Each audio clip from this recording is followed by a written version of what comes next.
नमस्कार, आपका शिव शक्ति की कृपा चैनल में स्वागत है।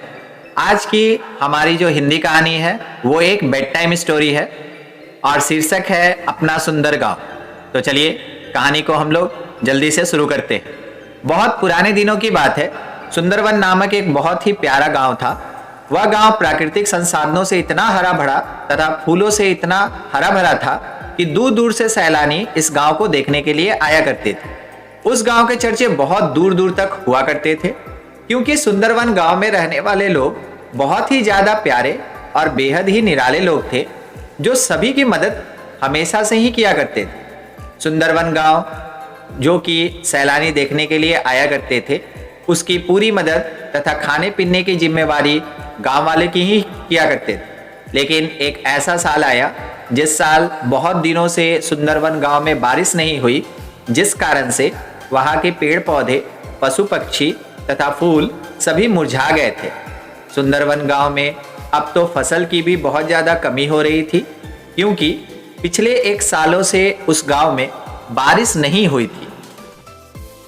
ऐसे में सभी के खेतों में बहुत ज़्यादा सूखा होने के कारण किसी भी प्रकार की फसल नहीं हो रही थी। लोगों के पास इतने ज़्यादा मात्रा में अनाज नहीं थे कि उनका गुजर एक महीना या एक साल तक हो सकता था। बारिश ना होने के कारण गांव के सभी लोग बहुत ज़्यादा परेशान थे। वह एक दूसरे को इकट्ठा कर कह रहे थे कि हमारे गांव में किसी प्रकार की कमी हो गई, इसलिए भगवान ने हमारे गांव पर इस प्रकार का श्राप दिया है, जिसके कारण हमारे गांव में एक भी बूंद की बारिश पिछले एक सालों से नहीं हुई। हमारे सभी खेत तथा हमारे गांव में जितने भी चीजें थी सभी सूखने लगी हैं।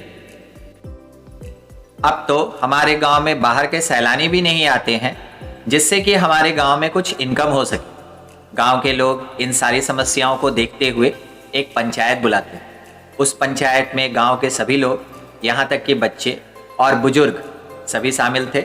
उस गांव में यह फैसला लिया जाता है कि हमारे गांव में किसी प्रकार का कोई गलत काम हुआ है, जिस कारण से यहाँ पर बारिश नहीं हो रही। हम लोगों को भगवान को मनाने के लिए यज्ञ करना होगा। इस कारण हो सकता है कि भगवान खुश होकर फिर से हमारे सुंदरवन गांव में अपनी दया दृष्टि बनाकर रखें।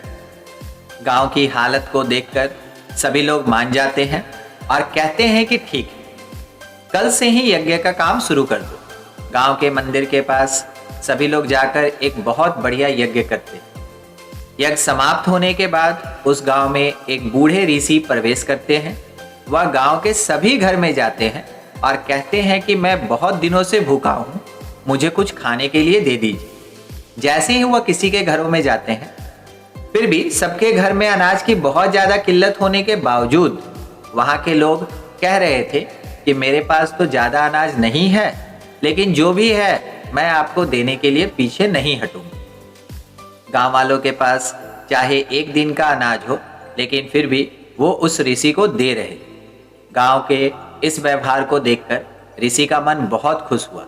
जाते जाते ऋषि ने उस गांव के सभी लोगों को, सुंदरवन गांव को खुश रहने का आशीर्वाद दिया। उसके बाद दूसरे दिन से जैसे जैसे सूरज निकल रहा था, वैसे वैसे सुंदरवन गांव भी बिल्कुल पहले की तरह ही खिलखिला कर उठ चुका था। अब गांव में सभी चीजें तथा पेड़ पौधे और फूल बारिश होने के कारण बहुत ज़्यादा खिलखिला उठे। अब बारिश लगातार हो रही थी। इसी कारण से जितने खेत सूखे हुए थे सभी हरे भरे हो गए थे। सभी लोगों ने अपने अपने खेत में अपने अपने पसंद के फसल लगाए और फसल भी खूब हुई। उसके बाद से गांव के सभी लोग गांव में आए सैलानियों को बहुत ज़्यादा मदद किया करते थे, क्योंकि एक बार गांव में तंगी आने के कारण उस गांव के लोग इतने ज़्यादा स्वार्थी हो गए थे कि वह आए सैलानियों को कुछ नहीं पूछते थे। उस गांव में आए किसी भी ऋषि को कोई भी अनाज भी नहीं दिया करता था, जिस कारण से उनकी ऐसी स्थिति हुई। लेकिन फिर से गांव वालों ने वादा किया है कि अब से कोई भी ऐसा काम नहीं करेंगे जिससे लोगों को परेशानी हो। फिर उसके बाद से वे सभी लोग अपने गांव में खुश रहने लगे।